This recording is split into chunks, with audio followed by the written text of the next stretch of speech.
जी हाँ दोस्तों, welcome back. Income from house property क्या होता है, इसके अंदर हम रैपिड रिवीजन करने जा रहे हैं। बेसिक ऑफ चार्जेस, यहाँ पे तीन चीजें देखो, प्रॉपर्टी होनी चाहिए, एसएससी होना चाहिए, और property not occupied for own business and profession, यानी खुद के बिजनेस और प्रोफेशन के लिए प्रॉपर्टी यूज नहीं होनी चाहिए। प्रॉपर्टी का मतलब होता है बिल्डिंग, बिल्डिंग के नीचे जो लैंड लगी हुई हो उसको भी बोलते हैं प्रॉपर्टी। एसएससी ओनर होना चाहिए, रजिस्ट्रेशन पेंडिंग होगा तो भी चलेगा। लेकिन दोस्तों कंस्ट्रक्टर है, उसका रेंटिंग प्रॉपर्टी मेन बिजनेस है, तो वो दोस्तों पीजीबीपी इनकम में आएगा, अदरवाइज हाउस प्रॉपर्टी इनकम के अंदर आ जाएगा। लेकिन दोस्तों यहाँ पे तीन प्रकार की हाउस प्रॉपर्टी होती है। लेट आउट प्रॉपर्टी जिसको बोलते हैं एलओपी, सेल्फ ऑक्यूपाइड प्रॉपर्टी जिसको बोलते हैं एसओपी। लेकिन दोस्तों यहाँ पे एक डीम्ड लेट आउट प्रॉपर्टी होती है जो नहीं तो which is not SOP and LOP, जो न तो एसओपी होती है न ही एलओपी होती है। तो होती क्या है, डीम्ड लेट आउट प्रॉपर्टी होती है। लेकिन दोस्तों if any person has more than two SOPs, then दो एसओपी तो क्या एसओपी मान ली जाएगी, लेकिन दोस्तों बैलेंस एसओपीज है उसको डीम्ड एलओपी मान लिया जाएगा, डीम्ड लेट आउट प्रॉपर्टी मान लिया जाएगा। लेकिन दोस्तों यहाँ पे determination of gross annual value हमने आपको डिटेल में बताया था।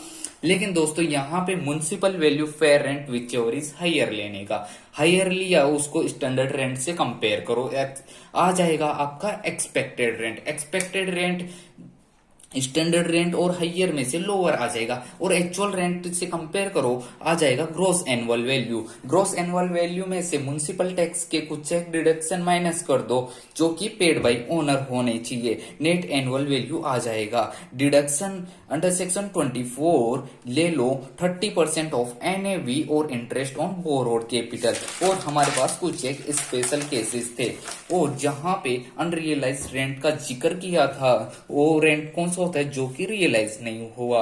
Actual rent is equal to annual rent minus unrealise rent. Loss due to vacancy की बात करें तो दोस्तों यहाँ पे जीएवी कैसे निकालेंगे, यदि एक्चुअल रेंट एक्सपेक्टेड रेंट से ज्यादा है वैकेंसी के बाद में, तो दोस्तों यहाँ पे जीएवी हो जाएगा actual rent.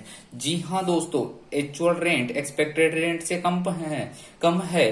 Actual rent plus vacancy loss ज्यादा है एक्सपेक्टेड रेंट से, तो जीएवी हो जाएगा एक्चुअल रेंट। लेकिन दोस्तों यहाँ पे actual rent plus vacancy loss expected rent से क्या है, कम है, तो जीएवी क्या हो जाएगा एक्सपेक्टेड रेंट। यहाँ पे हमने एग्जाम्पल भी किया था जो कि आप डिटेल्ड वीडियो में देख सकते हो। म्युनिसिपल टैक्स की बात करें तो दोस्तों परसेंटेज ऑफ म्युनिसिपल वैल्यू होता है। सेक्शन 24A की बात करें तो 30% ऑफ एनएवी। सेक्शन 24B की बात करें तो इंटरेस्ट ऑन बोरोड कैपिटल।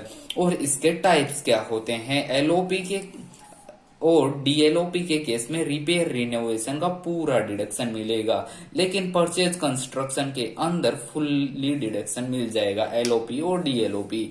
लेकिन दोस्तों एसओपी के अंदर रिपेयर रिनोवेशन का 30,000 पर ईयर का ही डिडक्शन मिलेगा।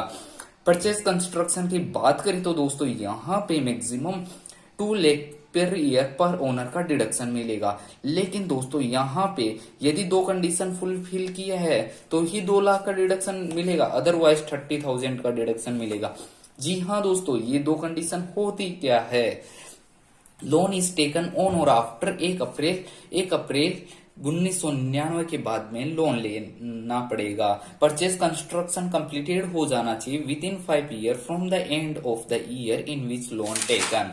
जी हाँ दोस्तों, प्री कंस्ट्रक्शन की बात करें तो यहाँ पे डिडक्टेबल होगा 5 इक्वल इंस्टॉलमेंट में starting from previous year in which construction और acquisition is completed.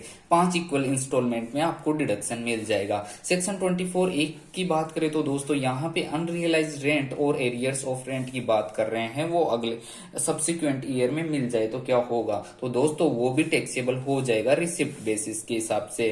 Standard deduction उसमें भी 30% अलाउड होगा। जैसे यहाँ पे 1 लाख रुपीज अनरियलाइज रेंट मिला है, सब्सिक्वेंट ईयर्स में 30,000 का डिडक्शन मिल जाएगा। डीम्ड ओनर की बात करें, इंडिविजुअल है, अपनी हाउस प्रॉपर्टी ट्रांसफर कर रहा है स्पाउस और माइनर चिल्ड्रन को विदाउट एडिक्वेट कंसिडरेशन, तो यहाँ पे इंडिविजुअल डीम्ड ओनर मान लिया जाएगा। इसी के साथ हाउस प्रॉपर्टी हेड की इनकम कंप्लीट हो जाती है। जी हाँ दोस्तों, ये रिपीट रिवीजन है, ये सैलरी का भी हम अपलोड कर देंगे।